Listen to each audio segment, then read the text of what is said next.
Buenos días. Me da mucho gusto nuevamente estar aquí con ustedes y puesto que es la última sesión, la segunda sesión, yo quería compartir con ustedes algo que conocen, pero lo quiero nuevamente compartir. En México hay 68 distintas etnias, 68, y se hablan 11 lenguas que siguen siendo lenguas vivas, es decir, están activas. Esto lo señalo porque el encuentro al que nos han convocado es sobre los derechos de las mujeres y las mujeres que pertenecen aquí en Guatemala a pueblos indígenas, a mis pueblos. Ha sido un proceso y el resultado de una lucha muy fuerte. México es un país, como buena parte de Latinoamérica, que incluso con esta diversidad ha vivido también en medio del racismo y de la exclusión, del desconocimiento de los derechos, e incluso ha habido periodos largos en los que se ha intentado aniquilar las tradiciones, la cultura, la lengua, la manera de ver el mundo y de ser. Y al mismo tiempo ha habido resistencias, porque mientras reconocemos a lo largo de años el valor histórico de nuestras culturas y nos enorgullecemos porque en los museos mostramos esta calidad, a lo largo de muchos años había habido una exclusión. ¿Qué es lo que hizo que se reconocieran con el negro y blanco, como se dice en la Constitución, los derechos de los pueblos originarios? La lucha de los mismos, su esfuerzo, su determinación, y aunque a la hora en que hacemos el recuento, esto no se, lo que yo quiero comentar no se señala con frecuencia, pero me parece que es pertinente hacerlo. Fue en 1994. En enero de 1994, o el día último del año del 93 y el día primero del 94, cuando iba a entrar por primera vez en vigor el Tratado de Libre Comercio México, Estados Unidos y Canadá, cuando de pronto las noticias lo que mostraron no fue que México iniciaba una etapa nueva de acuerdo con Estados Unidos y con Canadá, sino que la nota de ese día fue que había surgido un movimiento armado en Chiapas. Era lo que después se ha conocido como el movimiento zapatista. ¿Y cuáles eran las demandas principales de ese movimiento popular de pueblos originarios en Chiapas? Que se les reconocieran sus derechos, ni más ni menos que se les reconocieran sus derechos. Eso generó una enorme conmoción en el país, un debate político muy álgido, y finalmente eso concluyó en una reforma constitucional, una reforma que establecía con toda claridad que México es una nación pluricultural y plurilingüe. Esto no es un asunto menor, porque estas palabras, estos conceptos, estos términos de nación pluricultural, reconociendo que ahí están los juicios, la vida cotidiana, tenía que incluir el reconocimiento de todos sus derechos, y esto llevó a cabo, a partir de eso se llevó a cabo una serie de medidas de políticas públicas muy importantes. ¿Qué políticas públicas? Que la enseñanza de los niños, las niñas en los pueblos originarios, no solamente, perdonando por algo de hacer, no solamente podía ser, sino que debía ser en sus lenguas originarias. Y entonces la formación de maestras y maestros para que dieran clases, la impresión de libros, de textos en las lenguas originarias se convirtió en una obligación del Estado mexicano. Igualmente, en el caso de los juicios, si alguien va a un juicio en una lengua que no conoce, lo más probable es que se revictimice, es decir, si es una víctima por el hecho que está viviendo, sufriendo, y si no entiende de lo que se trata, entonces se revictimiza. Y las medidas que se fueron tomando fue, por ejemplo, en este caso, que hay traductores y obligatoriamente tiene que haber traductores en estos juicios. Si no hay traductores y hay personas de estos 68 pueblos originarios, alguna persona que hable alguna de estas 11 lenguas y el juicio no se lleva y no hay traductor en su idioma, en su lengua, entonces ese juicio no es válido. Fueron avanzando medidas de inclusión, de reconocimiento de derechos. ¿Qué fue, sin embargo, lo que desde mi punto de vista resultó también muy relevante en ese movimiento, que parecía un movimiento armado que tenía un fin que muchos no sabían exactamente cuál era?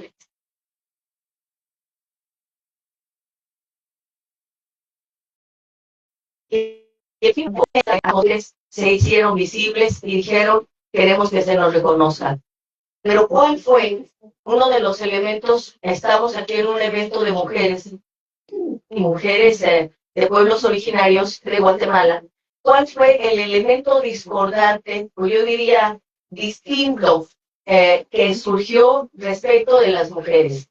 Ese movimiento lo que planteó, ustedes seguramente llegaron a oír hablar, algunas de ustedes son muy jóvenes, pero las que tienen más edad como yo, que tengo 73 años, las que oyeron eso, seguramente oyeron hablar de un personaje que era el subcomandante Marcos.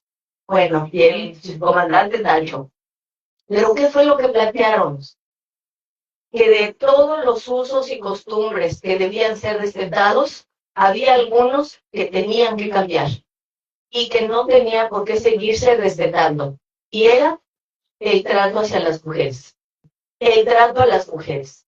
Porque es cierto que se deben proteger, cuidar la identidad, la cultura, la tradición de un pueblo originario y de una comunidad, pero no lo que viole derechos humanos. Y entonces empezó una discusión en los propios pueblos originarios de qué hacer para que los derechos de las mujeres estuvieran garantizados, porque simultáneamente hubo un gran movimiento a mediados de los años 90 en México para que se reformara la legislación electoral y para garantizar el reconocimiento de la diversidad política, para que la democracia avanzara. Se hicieron reformas de tal manera que el instituto electoral, que antes estaba controlado por el partido en el gobierno, se estableciera que debía ser un instituto independiente, no subordinado al gobierno, sino que actuara con autonomía.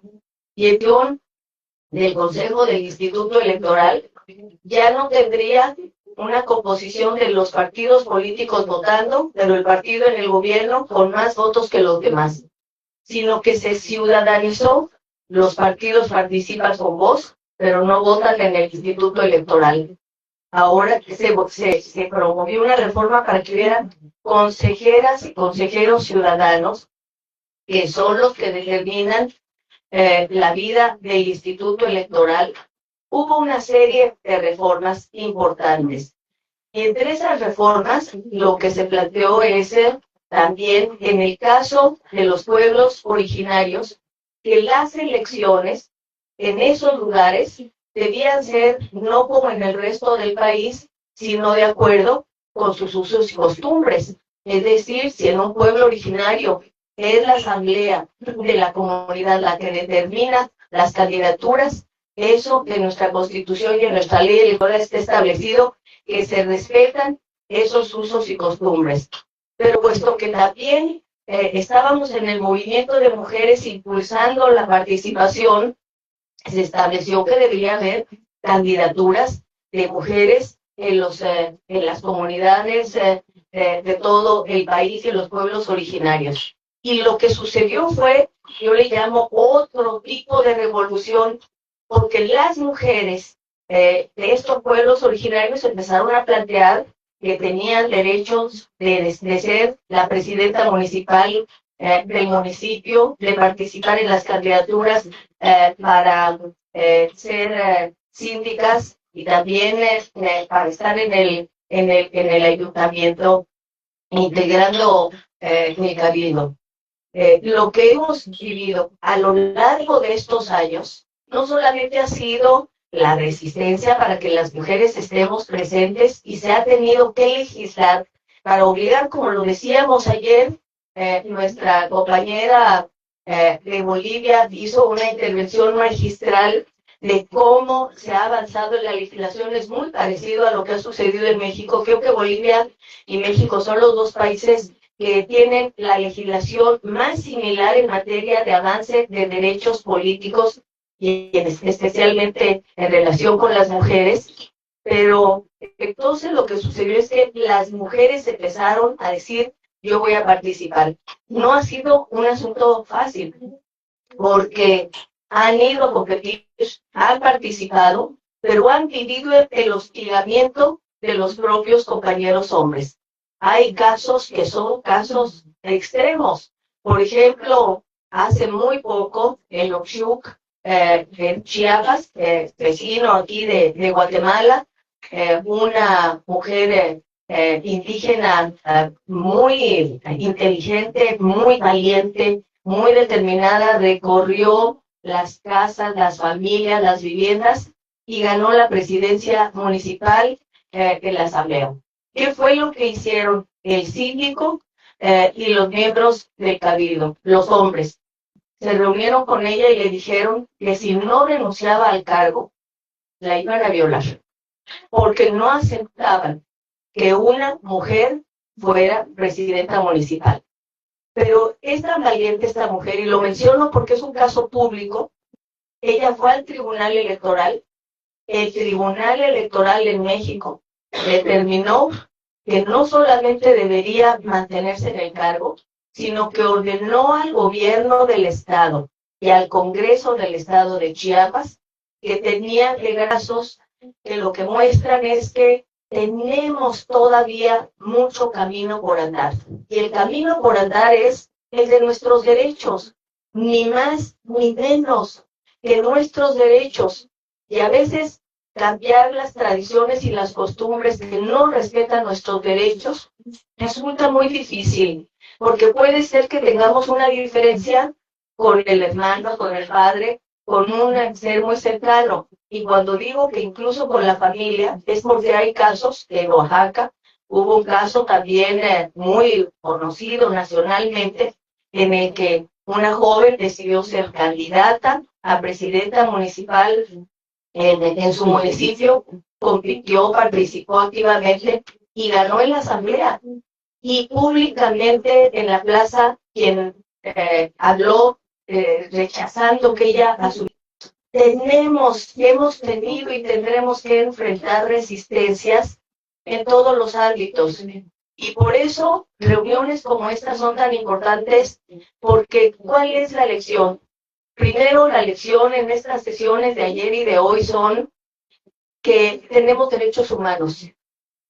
Y trabajar por la igualdad es un derecho humano. El que estemos presentes en espacio de decisión es un derecho humano. Es nuestro derecho. Y tenemos derecho de estar en donde se decide. Yo quiero hacer aquí una pausa y referirme a algo histórico. Tal vez es una mención que parecería muy alejada, pero hace miles y miles y miles de años, si pensamos en los seres humanos, en los primeros momentos de la humanidad, lo que veremos, y en los libros de historia así nos lo relatan, es a esos grupos humanos que iban de un lugar a otro. Los hombres se iban de cacería para sostener a sus seres queridos en ese grupo humano, y las mujeres permanecían con los hijos. Lo que yo digo es que la primer gran revolución de la humanidad se dio entonces. ¿Qué revolución fue? Las mujeres eran las que estaban ahí con los hijos. Seguramente fueron las primeras que sembraron la primer semilla, y así las poblaciones humanas se establecieron en un solo lugar.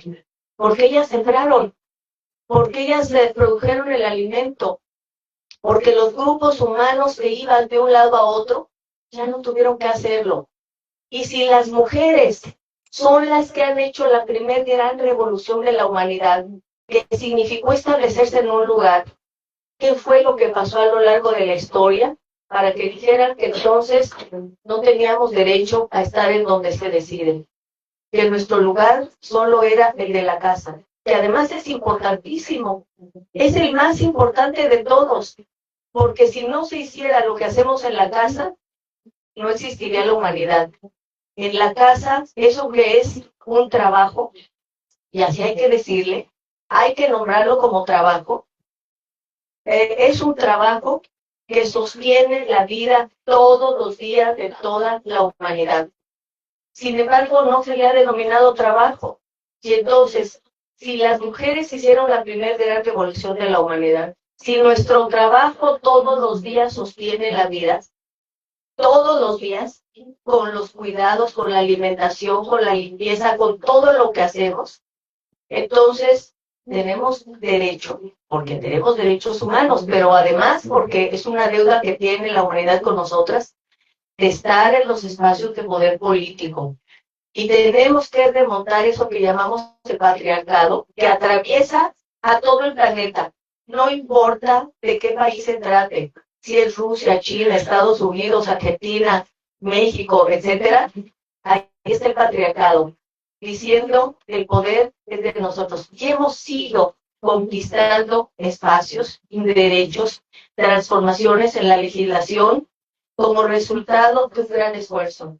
Lo que ayer comentamos y que aquí varias de las ponentes mencionaron, y yo quiero subrayar también, es que las alianzas entre nosotras son muy importantes. Las alianzas. Podemos tener diferencias políticas, pero en nuestros derechos tenemos que aliarnos, porque los señores, perdón por los que están aquí, que seguramente son muy solidarios, pero los señores, si hay un debate que tenga que ver con sus derechos, se sientan en una cantina y lo resuelven.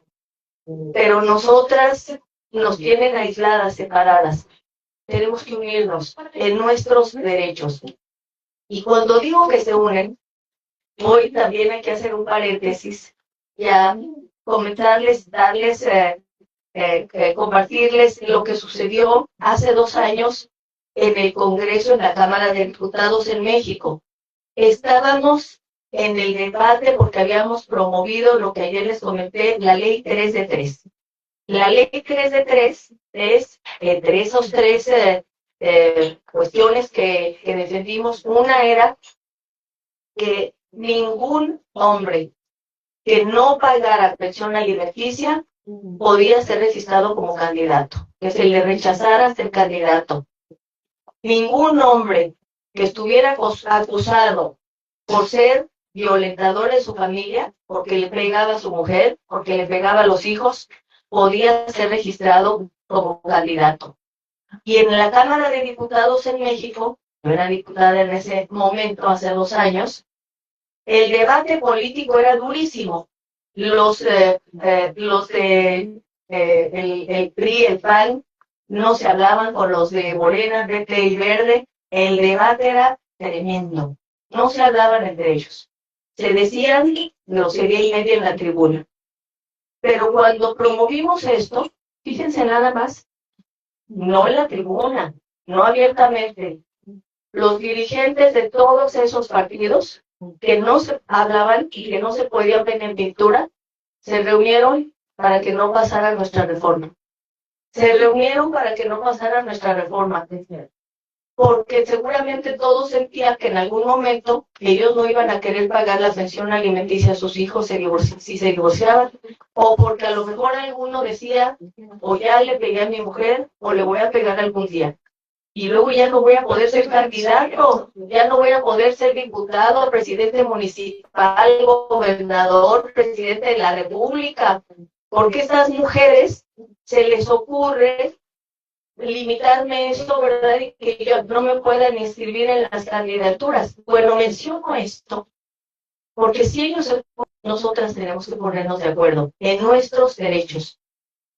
Decía una mujer extraordinaria en México hace muchos años, ya murió, era una dirigente del Partido Comunista de México, y decía, las mujeres tenemos causa común y causa diferente.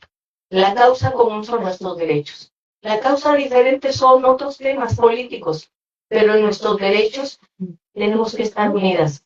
Tenemos que estar unidas. Y entonces, estas sesiones de ayer y de hoy, tienen que ser para que hagamos también pactos entre nosotras. Y los pactos son que nuestros derechos de estar donde se decide tienen que ser una prioridad. ¿Y para qué estar donde se decide? ¿Para qué llegar al poder? Para que ahí se tomen decisiones sobre nuestra vida. Por ejemplo, si llegamos a la Cámara de Diputados y ahí se vota el presupuesto, cuando decimos con perspectiva de género, que muchas de ustedes son expertas y lo saben bien, pero yo lo reitero, uno dice perspectiva de género y dicen, ¿y qué es eso? ¿Con qué se come? Bueno, es visibilizar nuestros derechos. Y no es lo mismo, por ejemplo, el presupuesto en salud para hombres que para mujeres. Porque los hombres y las mujeres vivimos y hasta morimos por causas distintas. Ahí está la información. Los hombres pierden la vida o mueren principalmente por accidentes de trabajo, accidentes de tránsito, por riñas entre ellos porque se pelearon. Las mujeres principalmente por causas que tienen que ver con nuestra biología, por un embarazo, por el puerperio, por causas que tienen que ver con nuestra biología. Y entonces a la hora de votar el presupuesto, dice, queremos recursos para que las mujeres seamos atendidas en salud, dinero suficiente para que las comunidades, en las regiones, en el país, haya dinero para la salud, porque es nuestra vida. Y entonces eso se convierte en una prioridad. Eso es más importante a que digan, es que aquí vamos a abrir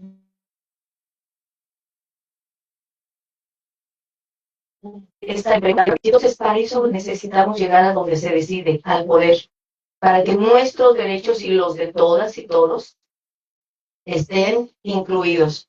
Yo termino solamente subrayando la importancia de que, tal y como se mostró ayer, y reitero, las intervenciones fueron espléndidas, hay que rescatarlas, se ha conquistado y se deben seguir conquistando leyes, normas, transformaciones legales que obliguen a que nuestros derechos de participación política sean respetados. Y yo termino señalando que necesitamos, a la hora de revisar la legislación, ver si efectivamente hay cambios. Ayer se preguntaban cómo hacerle para que esto avance. Y en lo que se nos mostró de la legislación electoral, lo que queda claro es que tenemos también que incluirla en los partidos políticos, adentro de los partidos políticos. Si un partido político no nos incluye en las listas, después ir a pelear al Instituto Electoral, que es una pelea cuesta arriba. Y entonces tenemos que hacer la batalla en todos lados. Los partidos políticos, las mujeres que estén en algún partido, distintos partidos políticos adentro, hay que dar la pelea, porque si no hay, los señores son los que van a decidir quiénes quedan. Y puede ser que decidan que haya algunas mujeres, pero lo que queremos es que esté establecido legalmente, que sea una obligación, porque somos, como también lo hemos dicho, como yo decía en esa pancarta cuando llegué a esa comunidad, somos la mitad del mundo y más desde la otra parte. Y tenemos derecho de estar en donde se decide, para que nuestra vida esté respetada, para que